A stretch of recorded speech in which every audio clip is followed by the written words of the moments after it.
Good morning, good afternoon, good evening, depending on where you're listening to this. Welcome to the podcast 2 of M.A.N Sports, where we talk all things football, UFC and boxing.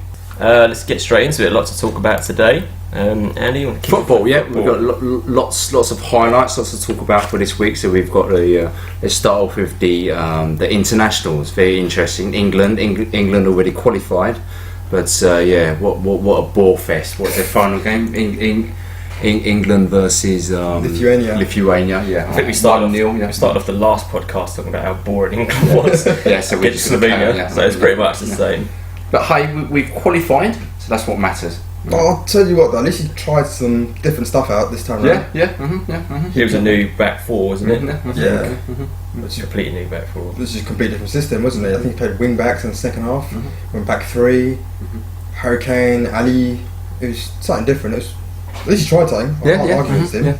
Because that's what I'd do. If we've already qualified, there's no point in putting all our stronger team, the strongest team out. It's good to try out new players. Yeah, that's limitation. Yeah, a lot of people come back from international games injured, picking up knocks. Rashford was one of them as well. So we qualified. To be fair, you said the exact same thing last week, didn't you? You actually said there's no point in playing your strongest team. I think even in qualifiers, because England gets slated a lot as we play boring football, but at the end of the day, as long as we do enough to qualify, okay, no offence to all the other teams in our group, but you don't need to put in 100% to beat these teams. So that's what we're trying to do. Exactly, it's doing just enough to qualify. Because you see, the week before, a lot of teams you'd expect to fly, to really do really well.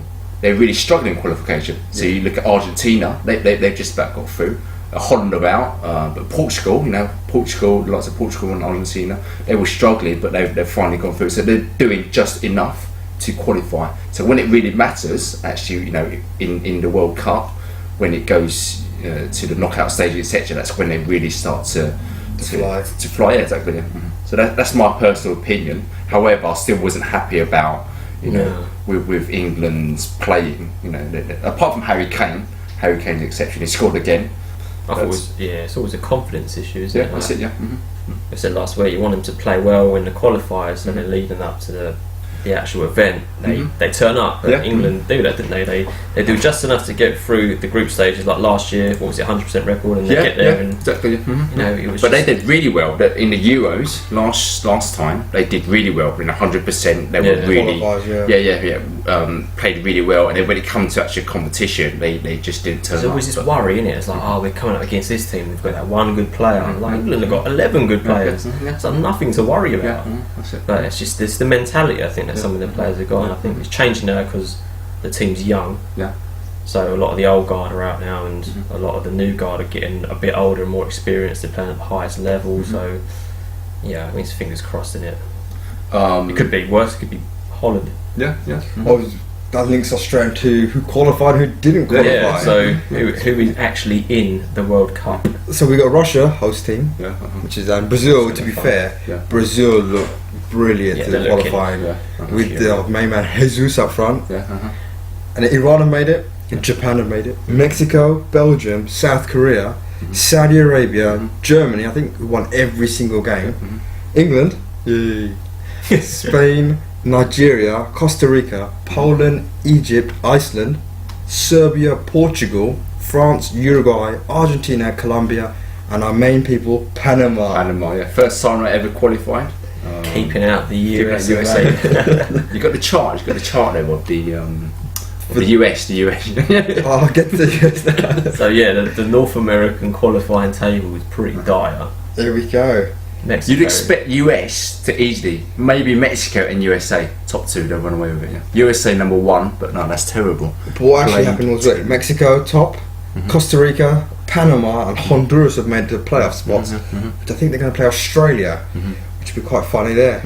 It's quite funny because I follow ESPN on Instagram, and they're obviously American heavy, and all of their Instagram posts are like, yes, USA have done well this, so I wasn't paying attention to the group, and then when I found out they didn't qualify, I was wait, that doesn't sound right, because all their Instagram posts are like, oh, we're doing really well, but they didn't actually qualify. It seems like they didn't even get close either.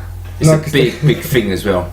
Because they lost to Mexico, they lost to Costa Rica, they beat Panama 4-0 to be fair, they beat Honduras 6-0, and they beat Trinidad and Tobago 2-0. So they had some good results. Yeah, because they only 3 wins and 3 draws, and then 4 losses, which isn't great. And it's got a lot popular in the USA. Especially after the last World Cup, was it Tim Howard? I think he made like 70 saves in one game. He's got the record, and the whole country was behind the USA because they did quite well in the last World Cup. They made Costa Rica. Mm-hmm. Costa Rica was like the standout team. They come out of nowhere, didn't they? Who's the ex-Arsenal striker that played for them? Who never actually played for Arsenal? Played for Olympiacos and then went somewhere else. Joey Campbell, isn't it? Joel Campbell. Joel Campbell. Yeah, Joel Campbell. He's their main man for Costa Rica, and I think he's done it again for them this year. So it's a big shocker for USA. But then again, I read in USA they've got no standout player apart from one guy, some 19-year-old. I couldn't remember his name. It'll come to me.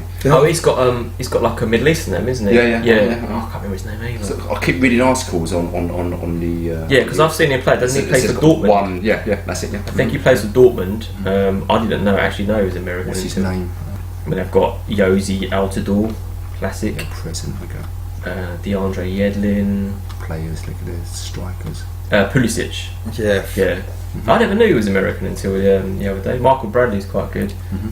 But there was the funny thing, Tim Howard's their first choice keeper still. Yeah, but with goalkeepers, they could go on till they're at least 40. Yeah, but look at Buffon, whatever his name is.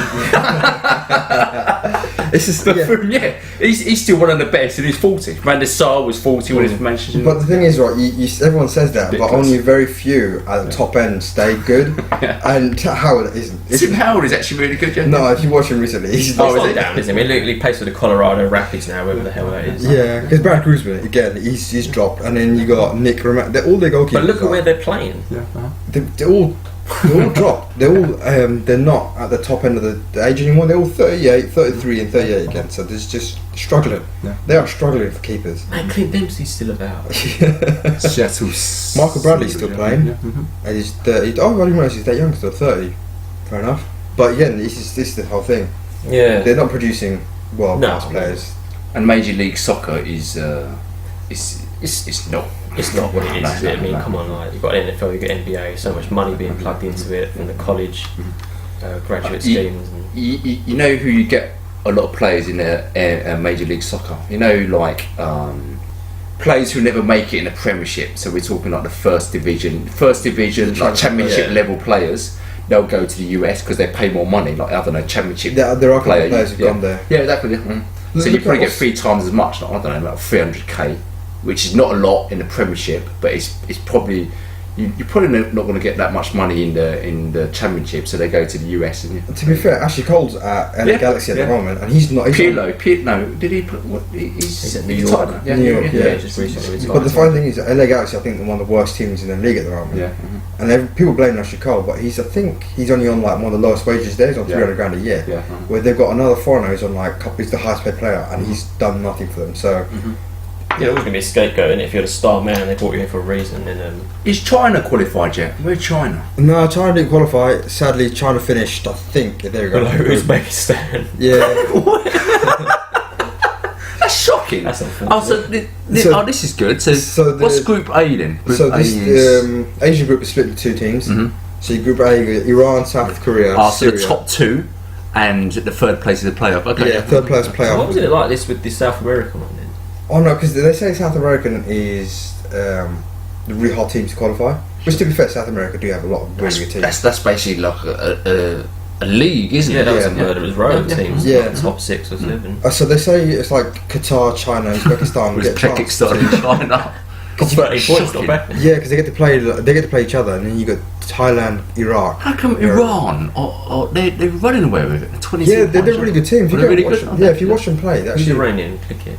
If you watch them play, they're actually a nice team to watch. Mm-hmm. They do fundamental. Is it Feghouli? He's one of them, is it? Is he Iranian? So we start from up front. Mm-hmm. So a couple of players playing in the Russian league. Greece, yeah. Mm-hmm, yeah, Russian league, yeah. They're a good age. They're all middle 20s, so no one. I would have thought China would be up there. They're trying to, because their league, there's a lot of money in their league, and I think the Chinese government, they're trying to pump a lot of money into China, so that their ambition is to become world champions within 2030 or whatever. I think they'll take work in progress. I guess. Yeah. Mm-hmm. It's the same thing. Why Australia? It's not just money. I think it's the mentality as well. It's the coaching. There's quite the coaching, the coaching, the mentality. Iceland, do you know what I mean? Yeah, look at Iceland. Yeah. Mm-hmm. Have you ever seen? Example. If you ever get a chance, a documentary on YouTube on Iceland's training setup. Mm-hmm. They start training at 9 years old. Professional coaches come up, free training. They have all indoor facilities for everybody train because of the ice thing, and then they just train from 9 years old all the way up, professional training, all the way through the thing. Iceland, that's one of the smallest countries in the world. Was it 300,000 people? Yeah, they qualified easily. First time 300 million in the US. They found to qualify. I think unit. They're exporting their players to bigger leagues. Quite a few of them. But then again, if you see how Australia switched to join the Asian group because it's harder. Yeah. So now that's fair enough. Yeah. Which makes them step up their game. Yeah. Because they finished third behind Japan and Saudi. Mm-hmm. So Japan are probably the best team in. That's Japan, South Korea. They're both up there. Yeah. They qualified. Mm-hmm. Australia beat Syria, which are unlucky in a playoff game. So it's literally just 2 games each. 6 teams in Group A and B of Asia, Oceania, Asia. Okay. Yeah, and then just Asia. Oceania have their own qualifier with not very good teams. Like the African nations. How does the African one work? So you got, I think it's split into 5 teams. 5 groups. 5 groups, 4 teams in each group, and 1 automatic qualifier. Oh, so this is probably split into regions, Yeah, so it's split into regions. I'll show you, it's quite amusing actually the way they've done this.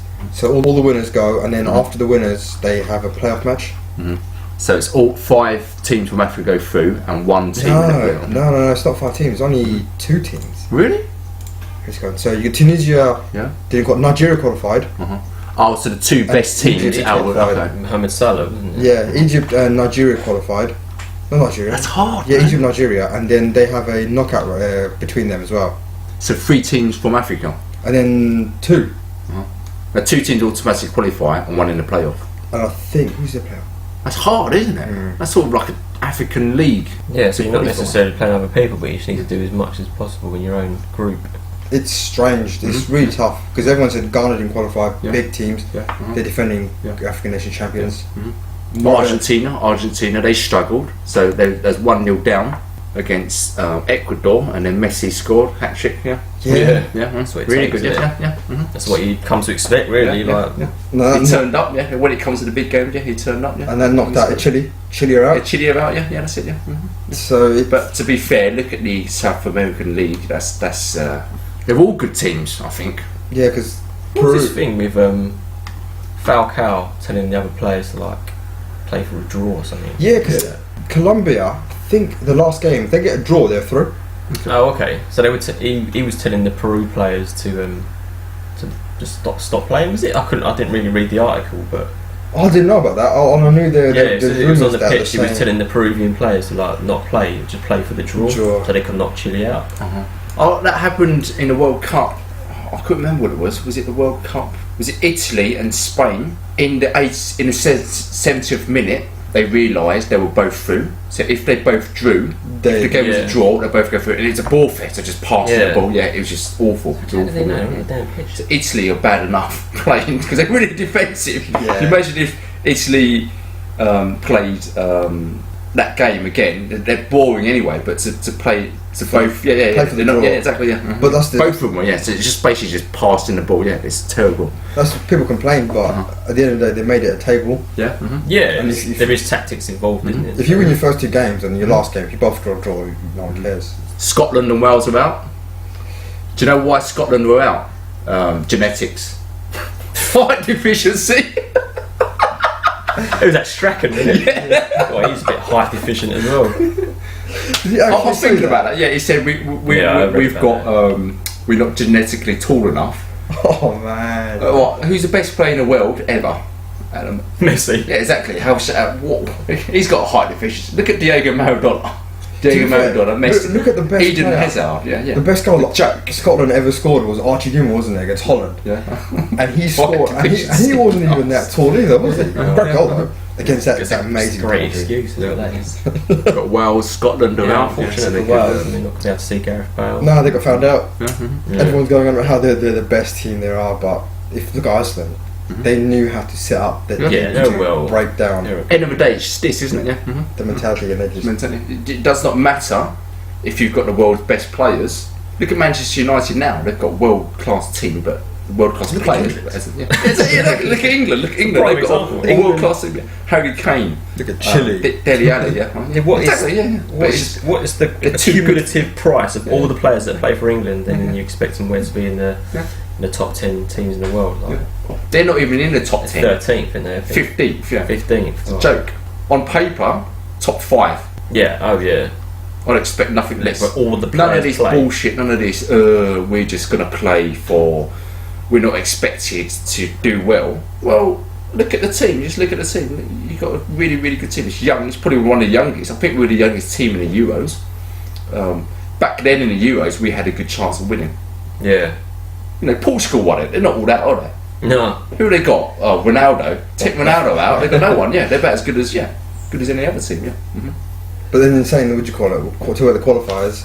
These are teams who finished runners-up. Yeah. Mm-hmm. And Slovenia finished bottom of the runners-up list, so they didn't even make it to the qualifying spot. So now we got this list of 8 teams who play each other, and 4 got through. 4 go through. Okay. Yeah, so we got Italy made the playoffs. Yeah. Switzerland, Denmark, Croatia, Sweden, Northern Ireland. Good for them.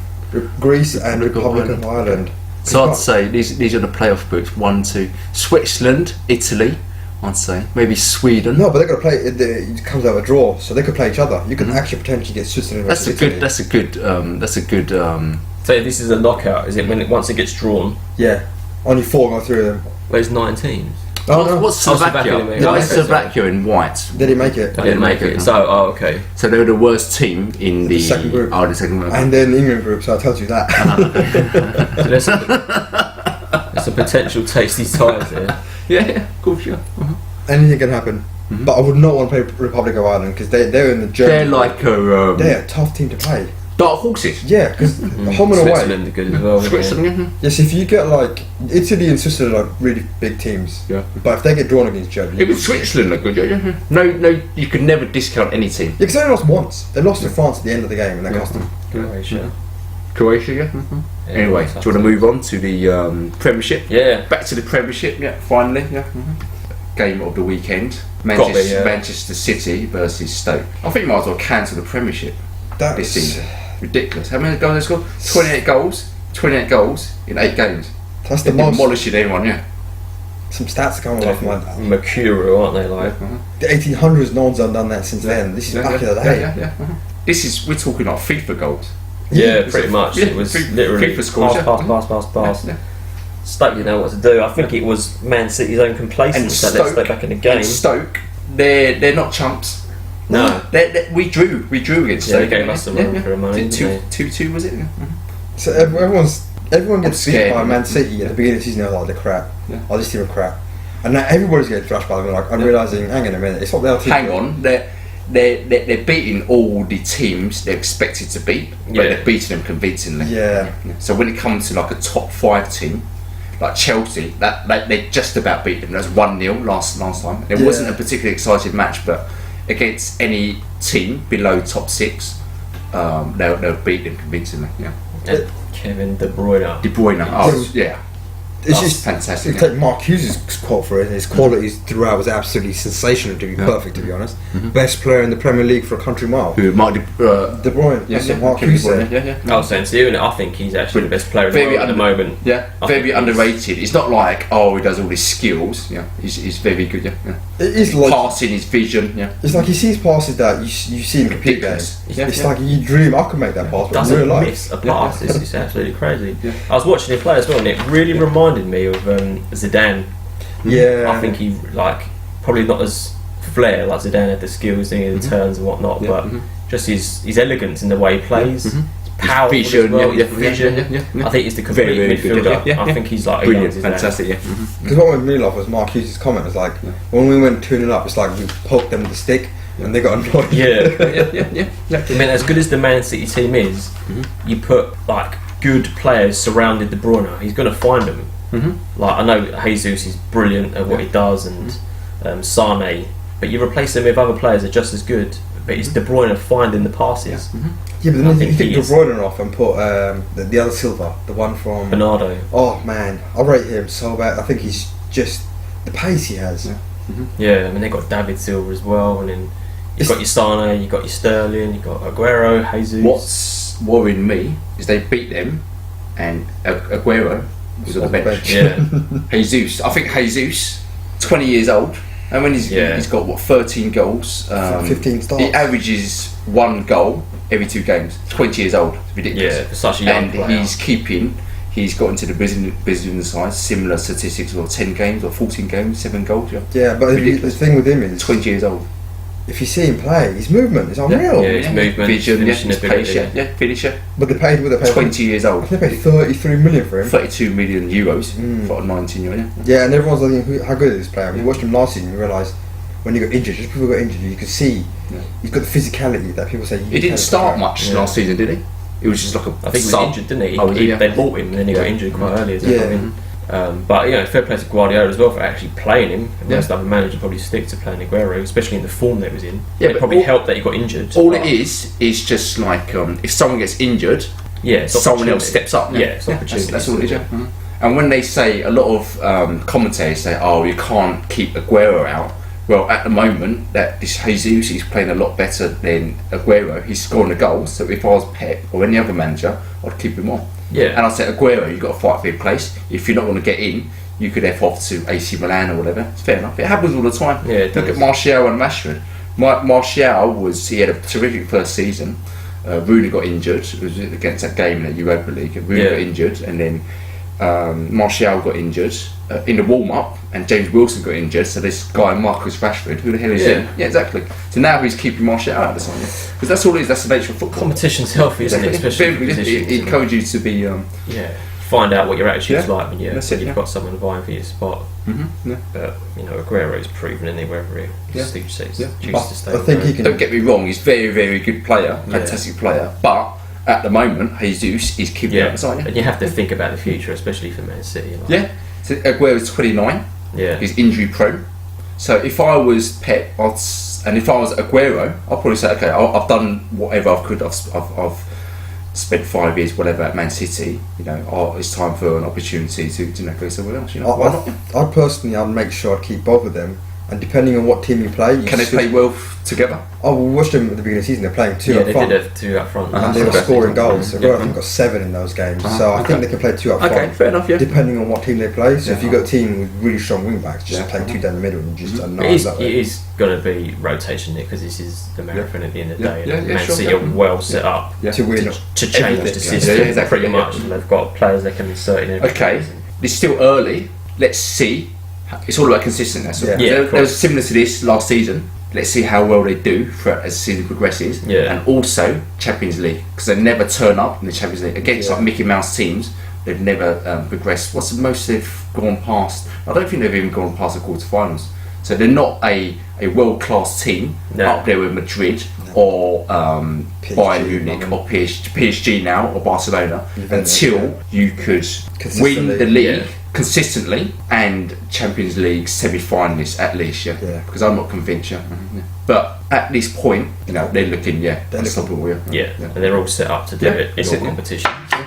I wouldn't put it past them doing the treble as much as it pains. Man United versus Liverpool, 0-0. The other competition, the competition for Man City is these apparently 2 teams.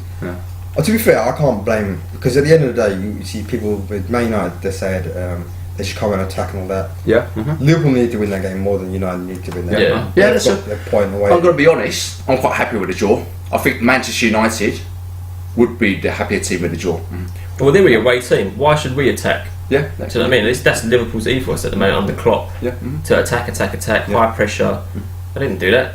They did it in little spurts. Man United sat back. But you kind of expect it when there's 2 top whenever the top 6 teams play against each other. Look at Chelsea and Man City last week. That wasn't exciting, was it? But it was a tight game. It's a tight game. And De Bruyne's magic. A little difference in class. Exactly. The thing with me, you just need that little slip up or that little counter attack, or whatever. That's all really. Because during the match, we had one decent charge for Lukaku, which I thought he should have better. Oh yeah. But saying that, I think Man United really missed Pogba. They missed the creativity. I looked at the starting lineup and I was thinking, right, Smalling's in for Bailey, Ashley Young's in for whoever he replaced. To actually not play real.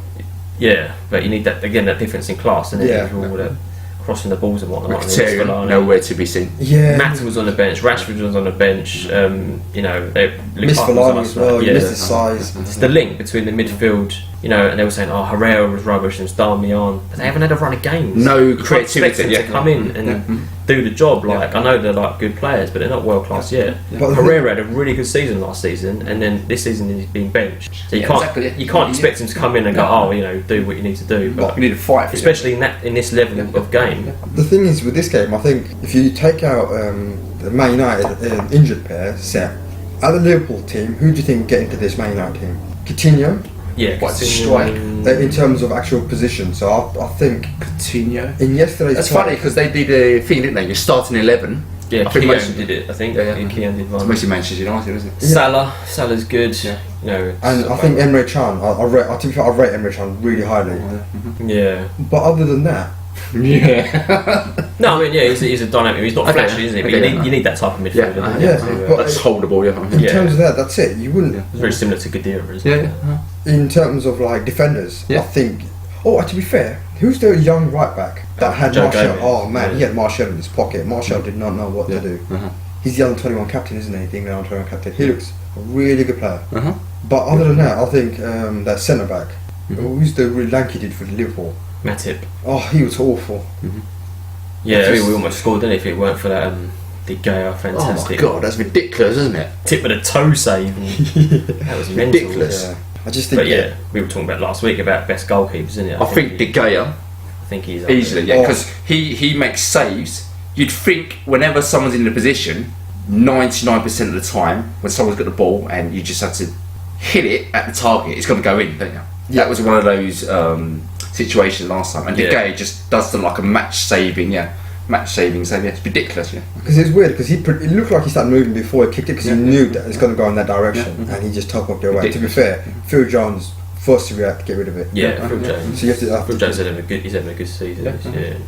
But definitely, I'd say 100% the best, or definitely top 2, 3. Yeah, definitely. Who else is there? Who else is there though? If we're going to go on to that, we go on to, like I said last week, Coutinho, Courtois, and then he was not good yesterday. I watched that. Chelsea, yeah, Chelsea against Crystal Palace. First win. What did they have? They had 17 goals conceded, no wins, and they scored 2, and they beat Chelsea. Yeah, there's a couple of points where they took long range shots. Yeah, Courtois just palmed it straight back in the middle of the goal. Unfortunate for the first goal, because that was a major deflection behind him. Yeah.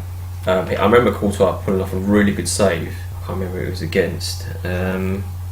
Zaha or Andrews Townsend. That was an interesting tactic, wasn't it? It was good, fair play to Roy. If you haven't got a striker, because he's not trusted Benteke. Yeah. I'm just going to play injured, two really quick players up front. I mean, they just proper pace. Riot. And they hit along and just run after it. You can see it, wasn't it? David Luiz was afraid to let him go past over his shoulder because Andrews Townsend and Zaha were just doing for pace, and they did. I have to rate them. Zaha played really well. Zaha played really well yesterday because he did. That reject. Yeah, but that second goal. But you can see that's the class, isn't it? That's what obviously someone saw in him, Moisey, to bring him to Man United. Stuff behind the scenes, consistency, isn't exactly it? The consistency. And also, he couldn't get into Manchester United's side because we had this conversation last week. If you're good but you can't get into a particular side, it's best off if you just. I think we gave him a chance, didn't we? Because I think when he first came in, he played in the Carling Cup, and he done well. But I'm pretty sure what's that took his spot, isn't it? It was the behind the scenes. Who's the young striker who's gone now with all the skill? Spanish guy. Oh, what was his name? Manchester United. Yeah, Moisey played him. He come through and then he went to Germany. Oh, Januzaj. Yeah, Januzaj. He's Belgian. Belgian. Yeah. What was he doing now? Where's he gone to now? He went to Dortmund, didn't he? He was a potential. Yeah, he's a potential. But he's moved on and he hasn't. But I think Zaha, I rate him for that. He's put his head down. And I think he come from Crystal Palace before he come to Me. So I think he must have an affinity for the club. He wants to play well for him. So We've loaned that defender onto. Is it Timothy Force or whatever? Fosu-Mensah. Yeah. He's good. He's good potential. Yeah, I think. But then again, he couldn't get to Manchester United side, so it's better to loan him out and to get going first team football. Yeah. But say we was talking about injuries, international injuries. Chelsea. If you're thinking of the two most important people for Chelsea, you're looking at Kante and Morata. Morata's pulled a hamstring before, and Kante done a knee injury for France. He could be out for 6 weeks. Both of them, Batshuayi did not look good. No, I mean, Bakayoko is a very good player, but he's not Kante. He's not that type of player that Chelsea have needed before. Chelsea bought Kante. Is that type of player to sit in front of the back four. Fabregas looked like leggy. Fabregas is looking leggy for a couple of seasons now. I think. I don't see them top 4 at best, top 5 at best. They're not title contenders for me as things stand. Manchester City number 1, Manchester United number 2, Tottenham number 3. Yeah, and then Chelsea or Liverpool. We can go Watford are lost 6th, aren't they? Yeah, that Marcus Silva's a good manager. Yes, we got to the Watford game against Arsenal. I watched that game. Yeah. And to be fair, I rate Arsenal. What is it about Arsenal, man? Like, I rate really. Who's that Deeney? The guy who scored. Yeah. Did you see? Do you know what he said on BT Sports? Can I say it? Arsenal had no kahunis. They had no balls. Yeah. I went up for a header, and then I wanted the ball more, and then I was more committed, but the other players, they didn't want it. It's like, okay, you could go for your header. So we wanted it more. So that just typifies Arsenal for the past 10 years, I guess. Yeah. Soft, isn't it? They missed. I think they missed Mustafi again. He ripped a hamstring for Germany. Oh yeah, that was a big miss. And then, but what do you call it? In terms of tactics, I really rate Marcus Silva. I think he's got potentially to be. I think replace Arsene Wenger, replace Chelsea's Conte. In the future, I think he's a really good up-and-coming manager. He was the whole manager, right? Yeah. They went down, but he took over late, didn't he? Yeah, he did a run of like 7 home wins in a row. So that was unfortunate. And he's got like the really strong core players with like wingers and like speed, just to get through it. Yeah, what about the penalty? It was a soft penalty, but come on, man. That was a joke. That was a dive, wasn't it? There was a little contact. There was contact. Come on, man. The thing is, when you watch it live, you see the replay. He loves the outstretch.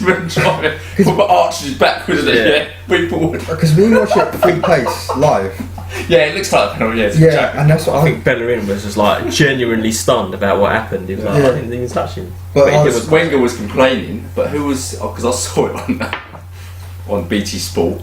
The pundit was saying if it was the other way round, Wenger would say, that's penalty, 100% penalty, whatever. Yeah. It's what it is, isn't it? Yeah, you need help with the. If you're going to say it's not a penalty, you need help with the refereeing. But full speed, like a penalty. Yeah. So speaking of dubious decisions as well, a West Ham game. Oh man, I watched that. What do you think about Carroll? He's an idiot. To be fair, what happened was he got elbowed in the back of the head, and then the ref didn't give a foul, and then he went and elbowed it. Because the first one I didn't think it was yellow card, but even Bilic said it. If you got a yellow card, you can't fly in with someone. It's almost like, right, you know the ref's going to give a yellow card for that type of challenge. I'm not going to do it anymore. But instead he thought, no, I'm going to do this one, which looked worse. Yeah. And proper took out that Burnley centre back. I can't complain about that because I thought, to be fair, Joe Hart gave a penalty away. And we got did exactly the same challenge, didn't he, for England, yeah. And I thought it was close. To be fair, I rate the players. They played really well for him. Yeah. Antonio got man of the match for no, I don't understand, because for 30 minutes he looked really leggy. He should have been off the pitch. But we got a draw. I'm happy with the draw. Talking about fouls, foul of the week. You know, Lukaku. You see that one over there? It's like just a judo sweep. Yeah, he did a cartwheel, didn't he? I don't know how innocent that's at least a yellow card. Yeah, because I was watching it and like the ref was going to have a word. It wouldn't surprise me if it was a straight red check, but that was like a judo. I don't know how innocent he was in that second one as well. You know the one where he did a little flick. No, and he kicked that's just like he had a cheeky look down, didn't he? And was just like, oh, yeah, kick you in the face. He probably made it look like an accident. Yeah, but I think there might be a little bit. I think there was a little bit of intent there, so he was lucky. I think you shouldn't do that. Yeah, I think my thing is. It reminded me a bit of when Beckham Because that against sort Simeone. of looked like just a little tapping. Well, there was no reason for his leg to do that against Simeone. But it's like subtle, wasn't it? It was so soft. But the intent's there, and it's a bit silly. But Lukaku had a frustrating afternoon, didn't he? So you can understand why he was going to kick someone in the face. Bournemouth versus Tottenham. Harry Kane didn't score. No, he come close. He had a few chances, didn't he? It was a few good saves by him. Begovic had a really good game. It's unfortunate, I think. He's good again. Sitting on the bench for Chelsea now, to move on to get first team football. I think that's good though, because good signing for Bournemouth. If you're a goalkeeper and it's good, I suppose it's good for you if you play for a rubbish team, because you get loads of practice. You're looking at it like that. Shot stopping practice. Because it was Eriksen scored. It was a good goal, to be fair. Very good goal, yeah. He had a good game. They when I watched them, Tottenham dominated, but it was really like they couldn't break down Bournemouth. Bournemouth defensively sat really well, and then when they went 1-0 down, Bournemouth come at them. But it just how many Tottenham players in the England team? I think half. Let's have a look. Could be. They would make a little time in it. Harry Kane, Dele Alli. Well, we're going to look at the lineup now. To be fair, Lloris made an amazing save. Winks. Lloris went down really quickly for that shot at the common angle. Because again, Lloris, underrated goalkeeper. We didn't mention it last week. Oh yeah, definitely top 5. Lloris. Brilliant goalkeeper. But yeah, in terms of English players, we've got Trippier, English player, looks good. And then we've got Dyer, Winks, Ali, and then Kane on the bench there. So they must have had a few tired legs there. I mean, Kane did come close to scoring. Speaking of goalkeepers, do you know Edison? The Man City one. He's very. Have you seen his kick? Oh, he kicks it. Ridiculous, 90 yards, He can kick it. He's going to have a few assists, It's a joke. Oh, Joe Hart got an assist for West Ham. Joe Hart. Oh, did he? Yeah. What, a goal kick? Antonio's goal, Yeah, he kicked the full length of the pitch. The Jordan Mee missed it. To be fair, Jordan Mee could have been sent off, to be fair. And then just completely missed the ball. Went over his shoulder and then he was just like... ran with the keeper. But Tottenham marching on. They're marching on forward. Slowly, They're the underdogs. I think definitely top... They're consistently top 2, top 3, the past few seasons. You worry about Tottenham's bench. You go to their bench, because they're in the Champions League as well. And... quality-wise on the bench, do they have... This is what they spend money on. Llorente, I think he's a good signing. He's a very good signing, Sissoko, I don't rate him. I don't think he's very good. And then Aurier, and that's it. Are they missing people? Because that is quite a thin bench. If they're looking to go the whole season plus Champions League, and expect to come second or third in FA Cup as well. Oh, Son's a good player. Yeah, to be fair, Son's a very good player. I mean, I think the January transfer window is going to be important for most teams in the top 5, especially Chelsea. I think it's mainly injuries. So if someone's injured and there's a big gap, they go in. That's what happened last season with Tottenham. They ran out of steam when they lost Vertonghen and Alderweireld. I think they're the main 2 centre backs. If you lose one of them, they struggle. And the other one was Swansea. To be fair, one thing I've got to say is Huddersfield have one of the worst kits I've ever seen in my life. Big up. I'm going to have to put this up on our podcast if you get a chance to look out for this. It was... They got like noise. This... What's it called? Let me just Google this.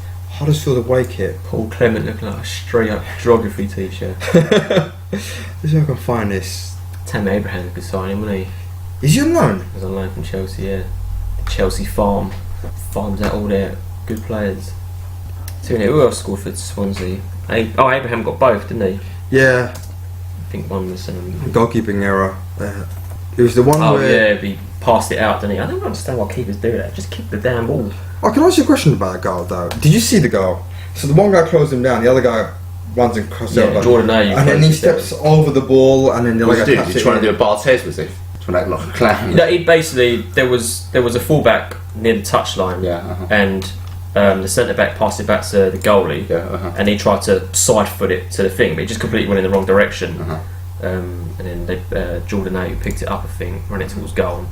They were high pressing, so they forced it. What is that? Like a wasp. And then they got this just... It looks like the thing we're using on Audacity. The sound thing. It's not very nice, and sorry. Yeah, that is not good. It's too much, isn't it?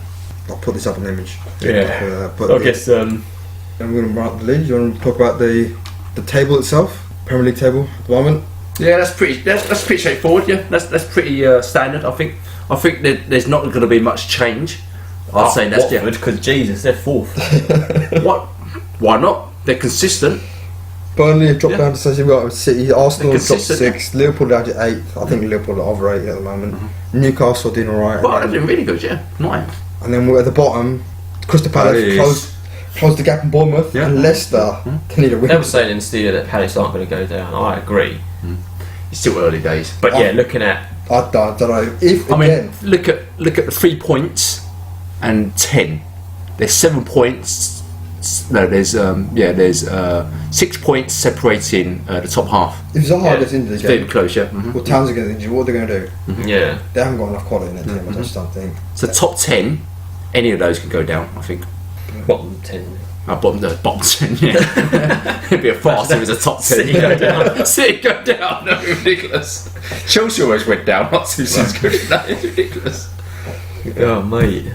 But yeah, now moving on to UFC. UFC, yeah. Let's go again on UFC. So No fights, yeah. Touched about. Yeah, no events yesterday. But touching over the Demetrius Johnson, I had a chance to go back and watch it. Yeah. Absolutely ridiculous. We talk about video game stuff with football. This is video game stuff with UFC. It's like a beginner playing a pro. Yeah. What was the stats? Do you remember the stats? Like, I don't know. I think it was by round 2 or 3. The significant strike rate was like 120 to 10 or something. I've read his stats. He's got the most takedowns in UFC history. Oh, Demetrius Johnson. I didn't even know that. I didn't know, I don't know much about him. You don't really associate him with his his wrestling, but that's how good he is. He's so dynamic. good at everything. He does good. Yeah. It has to be number 1 pound. He's the perfect. Yeah, I think he is. Yeah. Yeah. Now that John Jones has got his troubles, it's definitely Demetrius Johnson.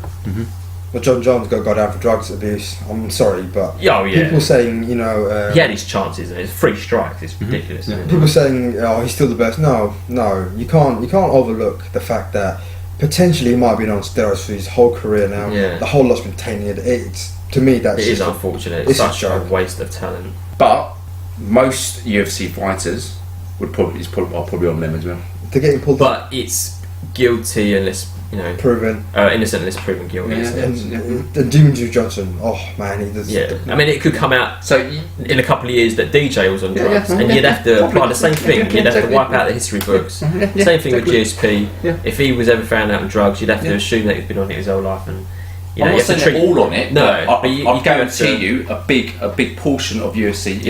If drugs is very common in UFC, if all these fighters are getting tested positive, there's going to be bound to be I mean, John Jones may very well You'd expect be innocent. him to be the least. Just because his physique. Exactly. He may very well be innocent in the fact that he's been taking tainted supplements his whole life, but at the same time, you're still doing it. You're still taking a supplement, and it's got steroids in it, so it's in the books, isn't it? Yeah, because I think even if it wasn't the intent to cheat, it's still giving you a performance enhancement. Because they said this before in boxing, these guys who take drugs, you notice it, they can take more of a hit. They say, it doesn't. These guys take a bigger strike, a straight punch. They can walk people down. And that's the same thing happened in UFC. I think if Cormier caught Johnson, he didn't feel it. I think he's on the steroids. The same like the Gustafsson fight. I think gives him the edge of taking more damage. That was a really good fight, wasn't it? And I think if he's not on the steroids, then he probably would have lost. Oh yeah. And then that's I agree. I think TRT steroids, they give you a good chin as well. Yeah. Look at all the people that were on it, like Vitor. You touch his chin there, it just goes straight down, doesn't it? Same with Bigfoot Silva. And then this is the thing. These have all been tested, They've openly admitted they've been taking it because they're allowed to. Exactly, they went through the proper channels. Allowed. Back when it was allowed, they went through the proper channels. It wasn't seen as cheating because they were allowed to. So it was seen as taboo because So now with more regulations in the UFC, one of them is all these they're finding new substances every time they test for it. Basically cutting out. I wouldn't be surprised if they cut out protein powder at the end of the day. I think with protein powder, because you could argue that if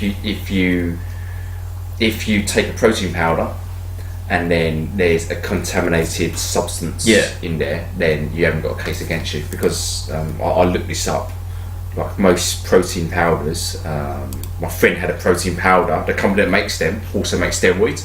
So you're going to think, okay, exactly, this is just like a protein drink or whatever you could buy in whatever Walmart or whatever. That goes to show to what they were saying. UFC now have commissioned their own training facility. It's a really good post-match conference with Dana White. I watched the whole thing. It's really interesting because he's saying that they have their own training facilities and everything, and they give free supplements that they're now clean. They give everything for free. So if you wanna The Golden Snitch, he works for the UFC, doesn't he? He doesn't work for USADA, I believe.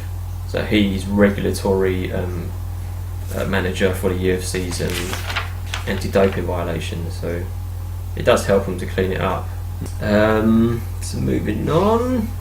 Bisping and GSP. Yeah. What a joke. That train is going, mate. They're shipping that all around the country. And I was never particularly interested in the fight beforehand, and I think it's an interesting fight because with Bisping you don't know what's going to happen. It's an interesting fight, but I'm more of a purist where I want to see the best fight the best. And GSP's been at the game for 4 years. Bisping hasn't defended against a worthy opponent yet. That's true. And it's all for the game, isn't it? He's at the end of the day, he deserves a big money fight, which he's getting, which it's fair play to him. But I've just it's the same jibes. He's trying to get under GSP's skin. He does it against everyone. You think it's not working? I think it's working because the funniest bit was the last one I watched, where the shopping centre, and GSP looks just physically annoyed that Bisping turned up while he's shopping. He's like, "What's he doing here? Why is he always turning up when I'm here?" You can see in his eyes, like. Yeah, I suppose for me it's wearing a bit thin. Like I know you know what Bisping's going to do. It's like the Chael Sonnen situation. Yeah. Like, after a while, it starts to get a bit boring, watered down. Boring, and It's even said in the press conference. Look, I like all this banter. It's all good banter. Yeah, I think it's nothing malicious. It's just to stir up some hype of that fight. Yeah. But I think it'd be a good fight. Why was he out for 4 years? He quit because he's saying loads of fighters and steroids. Yeah. So when's that? November. November the 3rd or the 4th. November. Oh, okay. So that's a good card, isn't it? 3. Yeah. That's the one with Chechik fighting as well, isn't she? That's with a dancer. He was a dancer. M.A.N. Yeah. Cody. I see Cody on the pads showing off what he can do. That was scary. That's going to be such a good fight. I think Cody finishes it. I don't think Dillashaw has even a remote chance getting close to him. Yes, it's weird, isn't it? I mean, you look at the explosiveness between the two fighters. You'd say that Dillashaw's got. I think before the Cruz fight, you'd have said that Dillashaw's got more tools. But I think Cody showed against Cruz that his takedown defense is good. He's got power. He's quicker. His footwork's better. He can wrestle as well. So it's going to be tough for Dillashaw. I don't think Dillashaw's anywhere near Dominic Cruz. It was a close fight, wasn't it? But Dominic Cruz was injured with 1 foot. Yeah. And then piss break. Yeah. It's the coffee we drink. It just goes straight through. Which is, what was it? We're drinking the. Yeah, this Starbucks podcast is sponsored by. It's actually sponsored by some famous green coffee. Yeah. But Dominic Cruz destroyed him, but Cody showed Dominic the age is caught up to Dominic. Yeah. And I don't think Dillashaw has the mentality to even close him down. I think Dillashaw is the closest person to Cody, but I think there might be a difference now where Cody's just moved forward. It's developing further. Yeah, exactly. Yeah, when they're training at Alpha Male, you hear all about this talk where one of them knocks each other out and all this and all that. That's sparring, isn't it? Like, regardless, it's not a real fight. But I think Cody has evolved in a way that no one expected. Because you look at, MMA math doesn't always work. But you look at the way that Dillashaw fought Cruz, it was close. Dillashaw lost. Garbrandt fought Cruz, destroyed him 4 rounds to 1. You could argue, apart from the 5th round. And it's looking like on the books. I would go with Garbrandt. I think he's the money fighter. But Dillashaw's very wild, isn't he? And a very clever fighter as well. He's not gonna. I think it's all about cooler heads prevail as well. I just don't. There's a lot of emotion behind it. Yeah, I understand what you're saying with experience and all that, but I just don't think he's got the skills anymore. Again, he hasn't fought in a while either, has he? And Dillashaw. Yeah. Yeah, no, he's been out there. I think he wanted to fight DJ, but DJ chose to fight Ray Borg. Try to show the world. Yeah. Ray Borg is. So. There is it. Yeah, that's in a few weeks' time. I suppose another big storyline coming out from the MMA world is Mark Hunt. Oh, did you read his the interview thing? Oh, what do you call it? He did a whole article. Yeah. To be fair, I'll find the article and we'll put a link because it's onto our YouTube page at the bottom to read it because it's a really good. He wrote it himself. It's a full-on article by himself about drugs, steroids, and the title was like if I die in the ring. Yeah. it doesn't matter because I'm a born fighter. I mean, because the amount of fighters he's fought. Because he mentioned, we talked about the fighters, he fought Bigfoot. Bigfoot was known to be on steroids. Yeah, that was one of the greatest fights of all time, wasn't it? Brock Lesnar.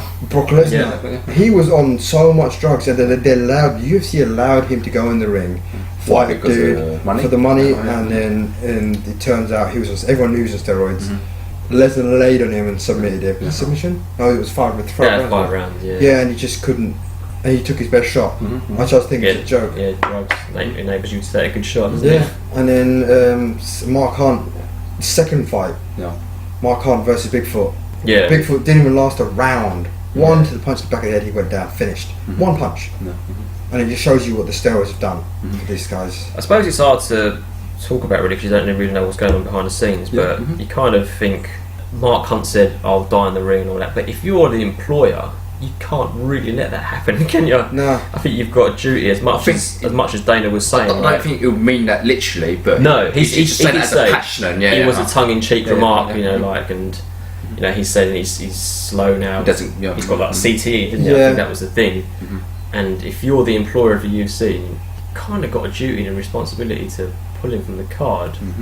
Otherwise, don't say it, innit? I mean, it's not really a topic or subject that you can really joke about, because CTE, especially in the NFL and the UFC, is a really big topic now. And CTE? It's concussions. Oh yeah, brain damage. Because the thing is, but the thing he's saying is, if you had fought Brock Lesnar, or to say the first fight with Mark Hunt and versus Bigfoot, if he had come out and like we've seen boxing, he gets in a coma, and then he sadly has severe health problems. And the UFC knew Bigfoot was on steroids. The blame will fall down on UFC. Yeah, because this is the lawsuit that's going on. They allowed a guy who was on steroids to fight a guy who wasn't, and let him have it. And now he's having brain troubles now. He said he's slow. I can't remember what he. Yeah, but then he also said, "Oh, this is a joke between me and my wife." Like, you can't say that. Nah, and it's a shame that if it happens, we see in boxing. People get brain things, and it's just saying. And there's no promoter that's going to pull them out of a fight. No. CTE, I mean. That's on Madison Square Garden, isn't it? Yeah. That's the thing. Insurance. The insurance claim. It's $1 million. They have to take $1 million insurance claim now for every boxing and UFC event because people who get brain damage have to get proper medical care, and then it's the coverage there. And it's like saying, Dana White was saying, I'm not pulling him out of the UFC Sydney card, which is going to be his event, seeing it's in Australia, because of this lawsuit stuff, and doing it, you know, because it's our responsibility. But they've always had war of words, so I think Mark Hunt's always taken it personal from Dana, isn't it? Yeah. While this ongoing lawsuit's happening, but I kind of have to lean on the side of Dana. But again, without knowing what's going on behind the scenes between them, if you're going to say you got mental issues, then he's not going to let you fight, regardless of where you're fighting. That's just what makes me sad. It's like he's one of my favourite fighters of all time. Oh yeah, he's an absolute legend, decorated striker, and K1. It's a shame, isn't it? Everyone loves watching him fight. If you say you're going to die in a ring, which every probably UFC fighter and boxer's going to say, then it's a bit irresponsible, I think. Anyway, should we move on to the boxing? Yeah. So George Grove versus Jamie Foxx. What's going on there? Jamie Foxx. Jamie Foxx. He's doing a new movie. Yeah, he's Tyson, isn't he? Is he really? You should see. Have you seen the YouTube clip? No. Watch the YouTube clip. It's really good. We'll try and link that to our thing. He's really good. He does like a really good impression of him. Because Jamie Foxx plays. He's a very good actor. Yeah, he's a very good actor. And to be fair, if you can get the physical size of Mike Tyson. Yeah, of course. Yeah, because he's a methodical actor. So he whatever role he plays, he does it, with intent. You hear about that? Jamie Foxx can play Mike Tyson. Yeah, he does a good impression. You see on YouTube. Really good. He's always been good at impressions, isn't he, Jamie Foxx? He's really good. Yeah, it would make it fantastic. It would be the perfect. It's just a Mike Tyson. Yeah. It's easy to put on the sides. Most actors in steroids that want to put on the sides. Exactly. But then you have to work hard. Oh yeah, of course. Yeah, just take the steroids and not work. But the Jamie Foxx fight yesterday. Oh, George Groves. I watched it, didn't you? I didn't watch it live, I watched the finish. Jamie Foxx beforehand. I watched his first. To be fair, I watched his Commonwealth game when he won gold in Australia, and then I watched his first few fights in his undercard. And he looked like a good young and up and coming fighter, but this is the 12 rounder, so you can see this is going a big step in class. 18-0? No, 23 now or something, isn't it? Who? Jamie Cox. Yeah, I think it was in the mid teens. I think 16-0. Yeah, because I remember looking at it thinking, oh, he's still got a young fight career, isn't he? Yeah. So we'll show you up on the thing how many fights he had beforehand, but it was hard for him to the experience show. But what was Step brilliant, up too quickly, was it? Yeah, no, the first round was really funny because it was a really good slugfest. They gave it each other, and in the second round I thought Jamie Cox won that comfortably. Yeah, caught, he had him on a rope. He wouldn't let him out, and then George Groves decided to start throwing him. He threw a judo throw, hip throw. Yeah, Experience. Yeah, This ain't going to be a clean fight. You could tell right from the very start who was the more experienced fighter, because Jamie really went for it. Yeah, he was really going for it. But George, he was taking his time, who was moving about, was picking his shots. He was less active, but his shots were more accurate. Yeah, and it's like you can see he's the more of a counter puncher. Yeah, where Cox is the front foot fighter, and he's just trying to force for the win. Because Groves is for 4 losses. I can't remember who he lost to. Carl Foch, 3 losses. 2 losses to Foch. And then he lost to someone else the belt, and he won the world title in the 4th attempt. Sure. And this is his first defence. But it was if anyone gets a chance, it's a good fight. Yeah, really good fight. Yeah. And it was. He beat him, and then he said, because it's on now, is it January? Chris Eubank Jr. Yeah, that's the semi-final. Is that the semi-final? Yeah. So you got this side, and you got the other side of the draw. Oh, as well. so yeah. Okay. It seems to be very gentlemanly at the end. Weird, isn't it? Shouldn't the top 2 shouldn't it be seeded? So that. Oh no. George Groves is number 1 seed. He's the favourite to win. Okay. And then the other side. So Chris Eubank's number 2 then? Nah, Eubank's not number 2. The thing's number 2. Who's the other fighters? We had it on last week, didn't we? Yeah, I'll show you who the other fighters were. And then he caught him with a beautiful rib uppercut, which it was. I didn't even see that. I was watching it, I was like, what did he fall down for? Did he just take a shot? Strange, isn't it? Like, it looked you like... don't see it, do you? You didn't see it. Yeah. It looked like the opening was there to throw an uppercut to the face, but instead he threw it to the ribs, and it proved to be the lethal blow where... Yeah, that's quite interesting, because at the end of the fight, he said, I've got this new trainer, and ever since I've had him, my last 4 wins, 3 of them were knockdowns by a punch to the stomach. If it was throughout the whole fight, he kept catching him the left right counter, and then you can see Cox's hand starting to go up. He's get caught quite a few times, and it was such a beautiful combination to throw the step up uppercut to the ribs, because it wasn't even Tolobek's, it was his right hand side ribs, and if you see his back jiggle, and you can see, I didn't think it was going to get up, and he struggled. I'd be broken. It was a beautiful punch. But there's not animosity between them two. They hug it out. It's what it is. It's the same with Eubank as well. You know, when I watched the post fight in the ring. We're going to fight, and he stepped in. I'd expect it to be like a wrestling match or whatever. Well, they're just like, Eubank's a good fighter. I look forward to him. I thought there was going to be a bit of a build up, but Eubank. I think it was on Eubank, isn't it? I think he's seen as the more of the cocky fighter. So I think everyone expected him to badmouth Groves, but he was quite respectful, wasn't he? So. The fight sells itself out, George Groves, they're both respected fighters. You don't need to badmouth or anything, Everyone loves the best of British fight, don't they? Especially in this. And that's the other thing. That was Cox's first fight in that weight division. Oh, was he moved up? Yeah, moved up. But it's interesting. But I think George Groves number 1. I think Jamie Cox is rated really highly as well. So I think you might. To be fair, I think you might be right. I think Eubank Jr. might be number 2. George Groves' last loss was against Badu Jack.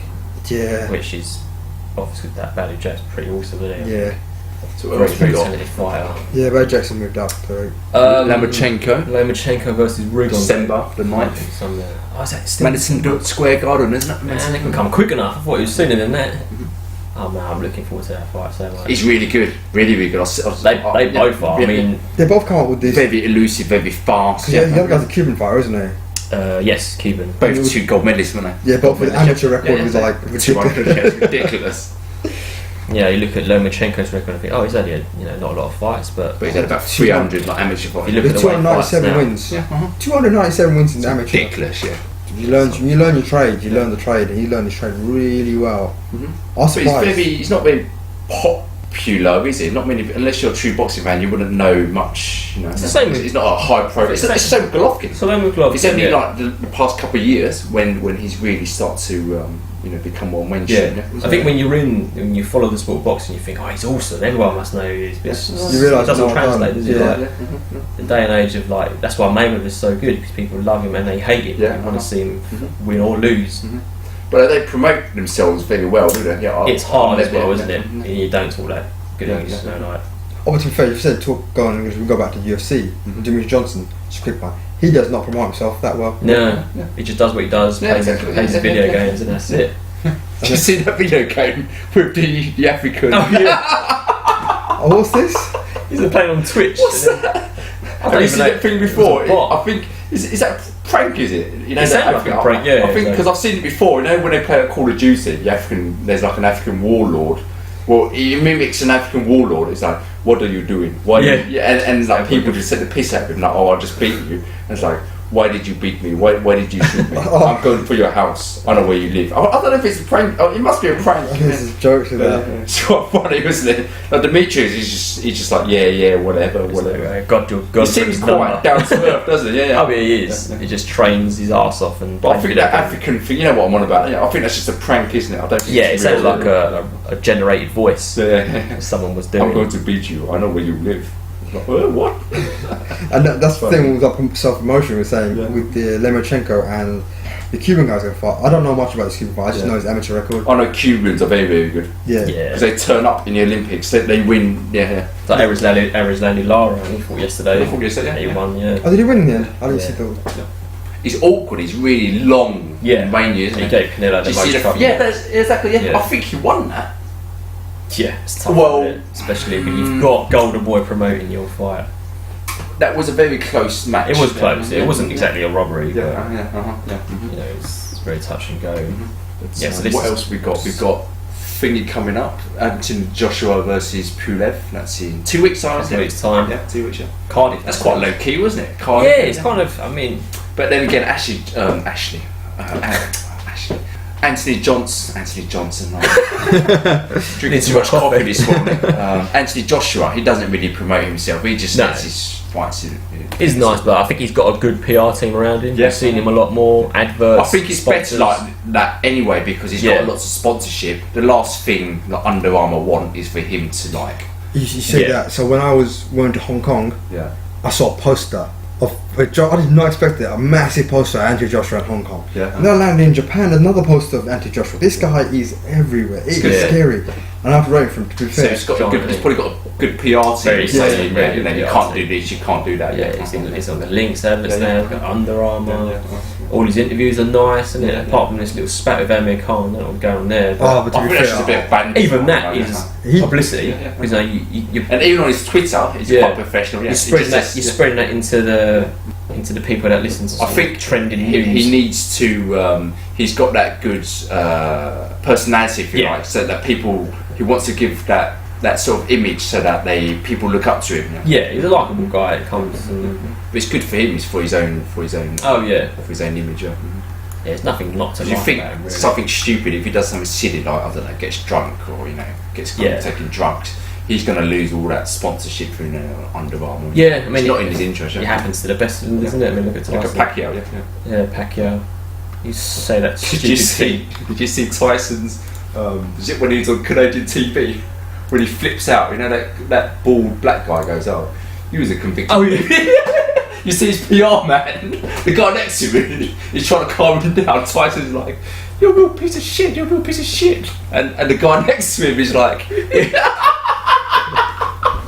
the guy's like, I think we should wrap this up now. Fuck you. Come on, man, you're a real piece of shit, man. There's that little video, isn't it, of loads of funny Tyson interviews. Getting angry. That was the funniest one. I think, the Canadian, when he's on Canadian. He's talking about the belts, isn't it, as well? He's a piece of shit. Like, it means something at the time, but when you grow up, it doesn't mean nothing. Just bits of plastic, bits of gold, whatever. He's a legend. Anyway. I was going to say this, on the undercard, if you ever get a chance, on the undercard of the Cox and Groves fight, there was these two guys, Alphon and McIntosh, in the 8-round fight. What happened? Oh, I read about this, I didn't see it. Yeah. He disqualified. Yeah. He split them up, didn't it? Yeah, the ref, so you can see it here. So the ref apparently tries to stop him, and then What's going on? Okay, it comes and it's a cheap shot. Was it? it's a cheap shot. What happened was it's like 3 or 4 attempts. Apparently, the ref screamed break, and he wouldn't. Do you know why I don't think that's a cheap shot? I think it is a cheap shot. Don't get me wrong. It is and it isn't. But the ref has to be in between the fighters. Oh, yeah. It's all well and good saying to the fighter, like, when I tell you to break, you break. Mm-hmm. But if you're not in there, you have to be, I think as a good ref, you have to be in between them, separating them, and then there's no chance of that happening. Yeah. And then the other side of it Who's really good at doing that? Who's that bald guy? He ref for loads of Tyson fights. I don't know. Mills Lane. Yeah, is it bald? Yeah, he's good at that, isn't he? It's like this, isn't he? Yeah, you have to be. Look at this ref, like completely overweight. You probably don't know what's going on. Yeah.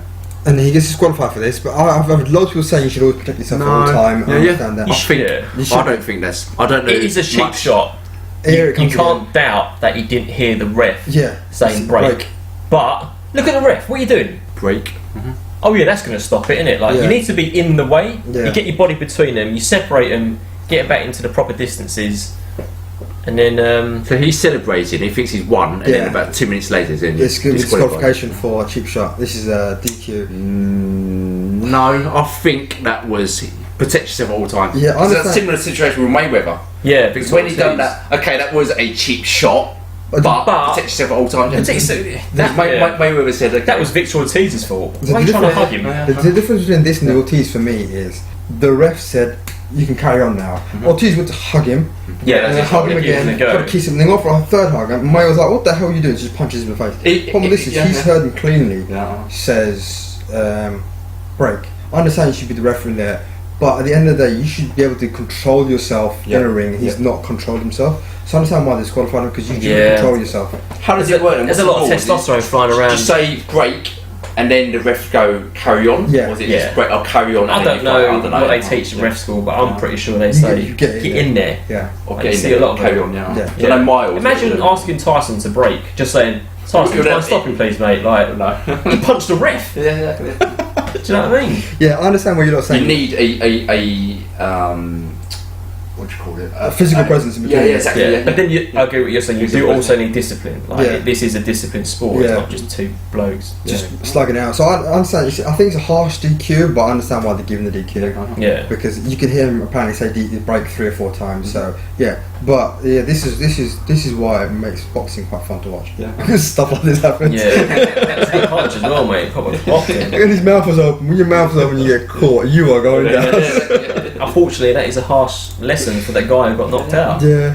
Protect yourself at all times. Replay again. See it again. Which referee? He do this. Like break. He says. Yeah, I suppose. Break once more, and just break gone, and he puts his hand on him, and then too late, just smacked in the face. I mean, with like in a high pressure situation, he's wired. Do you know what I mean? And you've got to be in there. Yeah. He's not going to listen. He's just thinking, "Oh, sweet, I've got an opportunity here." And in real time, and he watched it up his mouth. It's like, what the hell's going on? He anticipated this. Mate. And he's gone. And people said he's fake. He went down. He didn't fake that. He went down. No, of course he went down. Come on, man. Fake. There's quite a lot of Instagram comments saying he took a cheap dive. I don't think so. That's he might have full on. Yeah, he might have played it on afterwards, like when he come to. He just flicked the bird to all the fans as well. But you're not going to win any fans winning a fight like that. No. But at the same time, I blame the ref. You got to get in there, mate. That's like, you know, when Mayweather won that fight against Ortiz, he said to the ref, "Oh, do you think that was you cheated, right?" And he went, "No, I don't want to." They start arguing with the ref, and the ref goes, "Oh, if I was 10 years younger, I'd kick your ass." That was Larry Merchant, wasn't it? Yeah. That guy's an idiot. The commentator. So moving on, Cotto's last fight. Finally retiring. Yeah, Cotto. Big fights. He's a big fights. Career, isn't he? Mm-hmm. He's made some decent money. I remember watching it back in the day when he was young and up and coming. He hasn't fought chumps either, has he? No, he said. That's that division. Yeah. That's that weight division that you're in. Where I think my favourite fight for him, even though he lost, was against Margarito. Oh man, that was unfortunate. The fight that defined that started a bit of the decline. Yeah, he took such a beating in that 12th round. It was unreal. But the man's got heart. I give him that.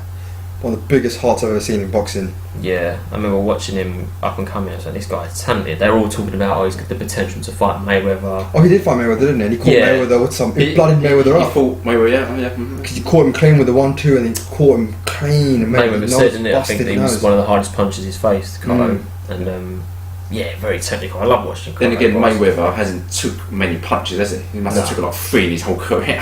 And he's like touched down once, not been knocked down. Oh yeah. That was against Shane, wasn't that was a Shane didn't go down, wasn't it? I think it was earlier. Corrales, I think Diego Corrales might have knocked Mayweather down.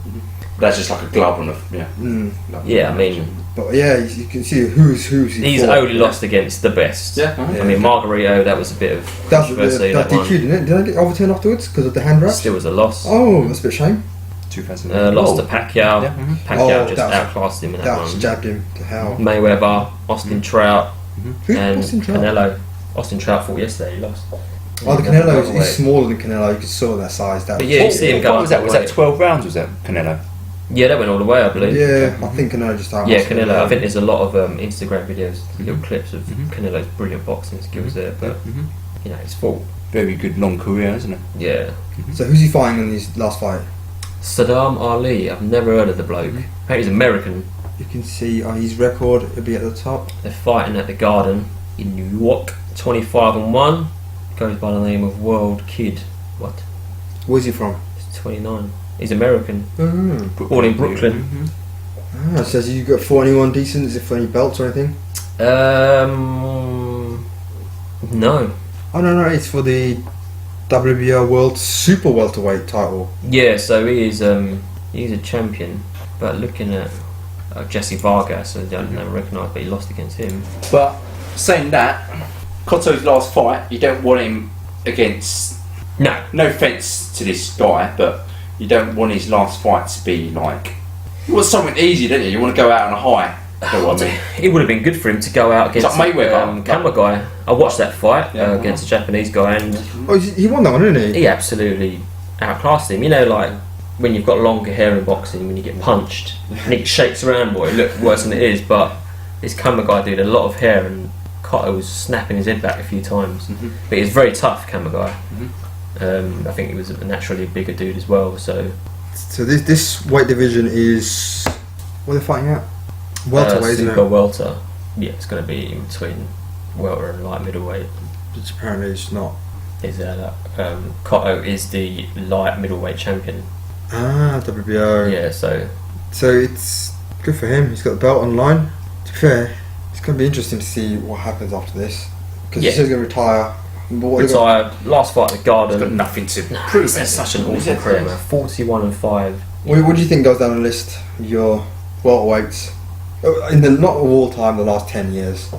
It's got to be up there in the last 10 years. Cotto. Yeah. Oh yeah, top 5, isn't it? I think. Just behind Mayweather and Pacquiao 1 and 2. And then he goes pretty close there. That's a competitive weight class, isn't it? And I think he didn't pull any punches. He went for it, didn't he? Oh yeah, he was a very exciting fight to watch. Not boring in the least. But you've got the young guns now. Jermel Charlo I watched yesterday. Yeah, I'm not seeing He's scary, very very scary fight. He finished his opponent in the first round. Erislandi Lara, another tough one. And then we've got Errol Spence as well. Yeah, so then these are the young guns that are going to move up potentially. Keith Thurman holding two belts. Jeff Horn's good.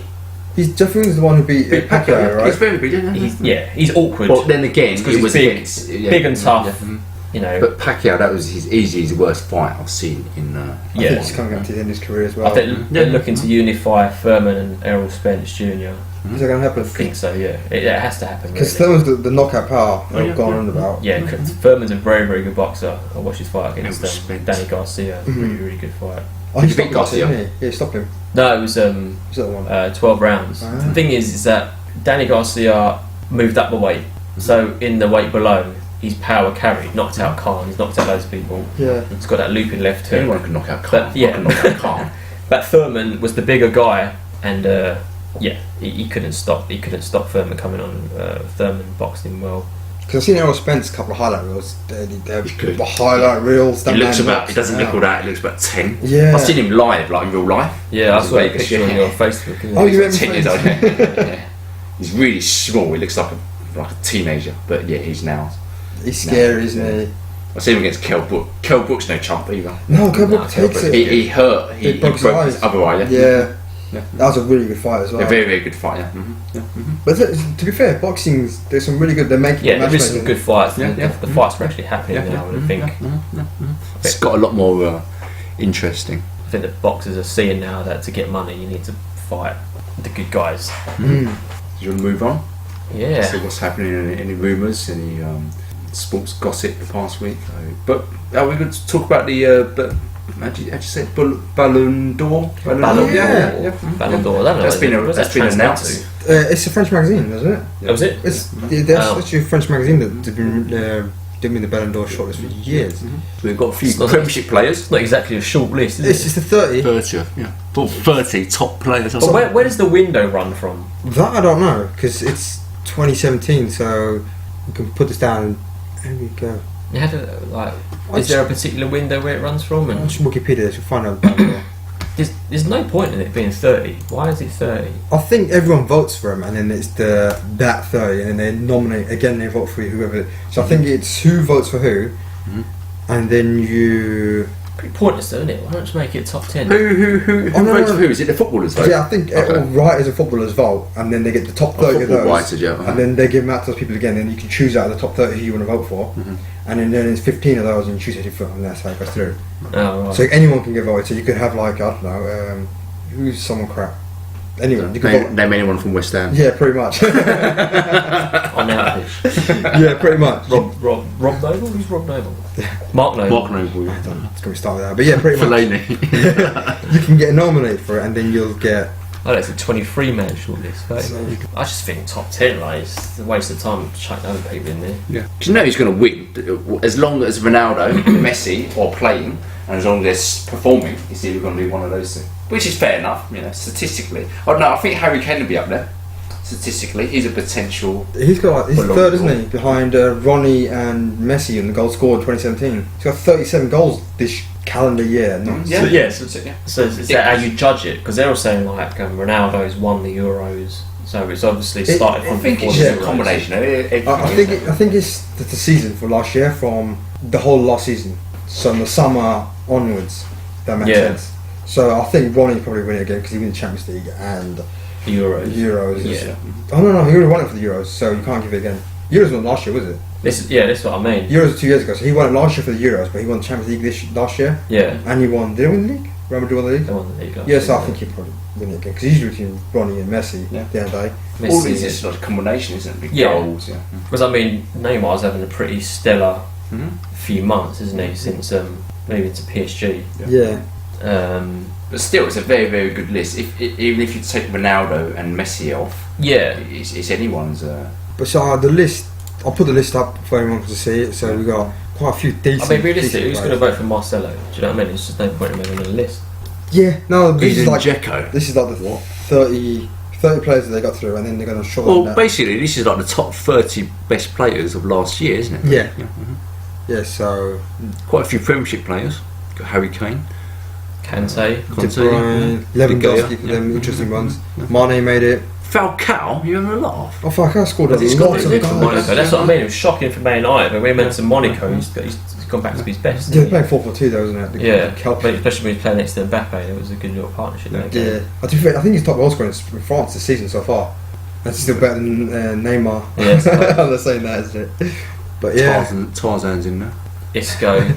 Bonucci, it's still got him down as Juventus. Yeah, so it's these are that's, and then they're going to boil that down to. But realistically, it's going to be between Messi and Ronaldo. Yeah. And then floating in the edges of Kane, Neymar, and they won't give it to anyone else. No. Even if Hazard won the league last year, they won't give it to him because. It's either those two, isn't it? Mane, Messi or Ronaldo, and then do they have a third place as well? Yeah, they do. Possibly Harry Kane. Yeah, there's usually 3 people standing up on the stage. That'd be good for Harry Kane if he comes third. Jesus. Yeah. Last time someone last British player I remember was Michael Owen. Yeah. What, when he was playing for Liverpool? Yeah, when he went for Liverpool. To be fair, he should have won that year. When they won the quadruple, didn't they? They won the FA Cup, they won the League Cup, they won the Europa League. I don't think he was playing for that team. He was because he scored that goal against Arsenal, didn't he? Oh really? In Cardiff, the final was in Cardiff, and he scored. Arsenal winning, and they got beat. I think that was a year, and then they gave it. I think he finished second. Did Lampard get it on the list, like third? Yeah. I vaguely remember. But yeah, it's usually. But Lampard's very good. Very consistent. Very good. Yeah. Bargain for Chelsea. You should be like these are people who win the Champions League. They usually give that. Yeah. So. But yeah. It's got to be either Messi or Ronaldo, isn't it? That's about it.